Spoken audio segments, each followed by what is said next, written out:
Gaji Anda baru aja naik, tapi kok rasanya dompet tetap aja tipis? Yuk kita bongkar bareng-bareng penyebabnya.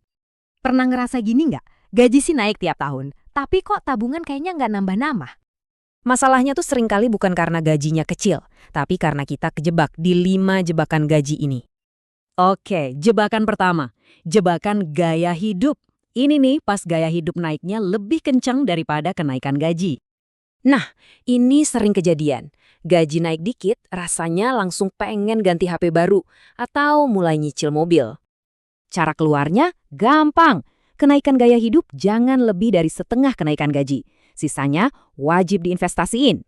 Jebakan kedua, cuma ngandelin satu sumber pemasukan aja. Ya, cuma dari gaji bulanan itu. Kita harus ubah mindset kita.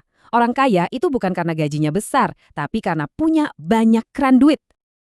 Nggak harus langsung besar kok. Bisa mulai dari investasi kecil, bisnis sampingan, atau bahkan bikin konten. Lanjut, jebakan ketiga, dan ini bahaya. Nganggep utang dan cicilan itu hal yang biasa aja. Pola pikir kayak gini nih yang bikin sengsara. Gaji masa depan udah habis buat bayar utang hari ini.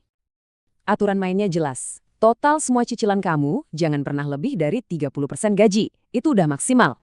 Dan pinter-pinter bedain utang ya. Ada utang produktif yang nilainya naik, ada utang konsumtif yang nilainya turun terus. Jebakan keempat, ngerasa terlalu aman sama kerjaan. Hati-hati, ini bisa bikin kita berhenti belajar loh.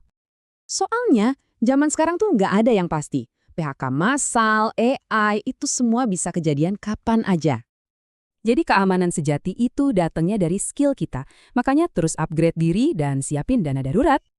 Dan yang terakhir, jebakan kelima, nunda-nunda investasi. Alasannya, ntar aja deh kalau gaji udah gede. Ini emang perang lawan pikiran sendiri. Nungguin waktu yang pas, yang sebenarnya nggak akan pernah datang. Padahal ya, dalam investasi itu, modal gede bukan yang paling penting loh. Kunci suksesnya itu cuma 2, konsisten dan waktu. Itu aja. Coba deh bayangin, kita rutin investasi cuma 1 juta rupiah aja setiap bulan.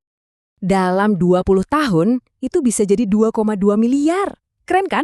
Itulah kekuatan dari compounding. Jadi intinya, kita harus ubah total cara kita memandang gaji. Gaji itu bukan tujuan akhir, tapi cuma alat. Alat buat kita membangun aset untuk masa depan. Nah, sekarang coba jujur sama diri sendiri. Dari 5 jebakan tadi, mana nih yang paling ngehambat kamu?